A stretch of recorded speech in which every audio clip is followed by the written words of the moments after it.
I'm working on yourselves or putting in game plan stuff for Clemson? Oh, we did a little bit of both. Good thing about having an off week is guys get to focus on academics, try to get their bodies back right. It's been a long haul with camp starting, and just to give those guys a little bit of rest mentally and physically, and then give us a chance to look at Clemson and then be able to practice some of those things last week as well. So both. Coach Taggart mentioned two quarterbacks will probably be playing in this game against Clemson. How do you kind of manage reps when you're going to be using both guys in a game? I'm going to lean on Coach Taggart for advice on that.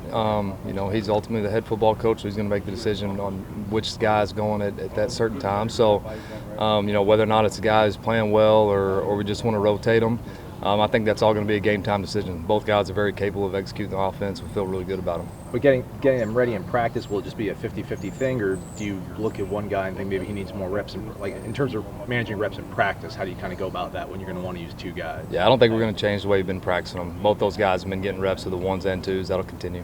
Have you ever had a 2 QB system before as an offensive coordinator when you know going in you're going to use both? I don't know if I have. No. Like I said, I think I said it when I first spoke to you guys.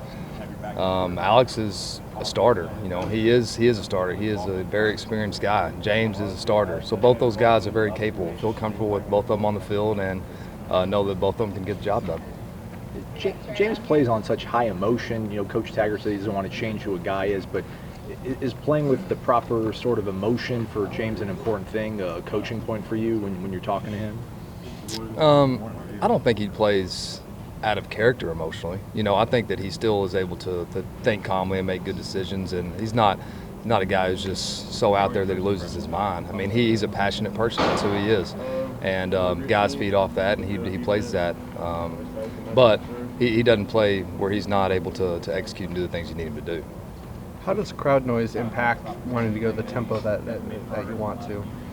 It's difficult. It's going to be extremely loud there.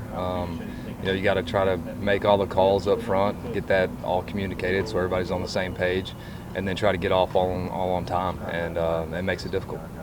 Coach, from the spring to now, where have you seen the biggest growth from your guys offensively that's led to the improvement that they had this year? I mean, just knowledge of the offense and being comfortable with seeing signals and lining up and executing and playing fast. And, if you're trying to process a lot of information and try to play fast, typically you're going to get penalties and you're not going to execute well. So just being being around the offense for a long period of time and understanding what we're trying to do and then seeing and reacting and playing. They lost some serious defensive linemen off last year's team, and then it looks like they're putting up better numbers this year defensively. What are they doing so well? How do they create pressure? Do they? I think Coach Venable said they blitz a little more this year than they had to last year. They're good. Those guys they're good. Coach Venables knows what he's doing. He's been there a long time. Those players have been in that scheme for a long time. So all those kids that might not have been playing, they're seeing the schemes, they're practicing it. They know what they're doing.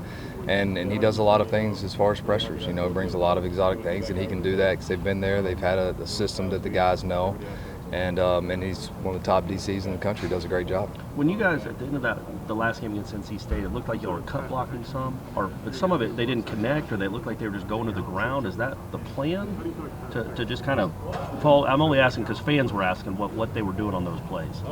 Yeah, we're trying to get hands down. It's a quick game. Okay. Whether or not we executed it properly, that's neither here nor there. But you're trying to get hands down on quick game, and we'll continue to do that. I mean, that's one of the things that you do in pass pro. If we can't execute it and the guys can't do it, then we'll have to go to other options. For the most part, did they do that well?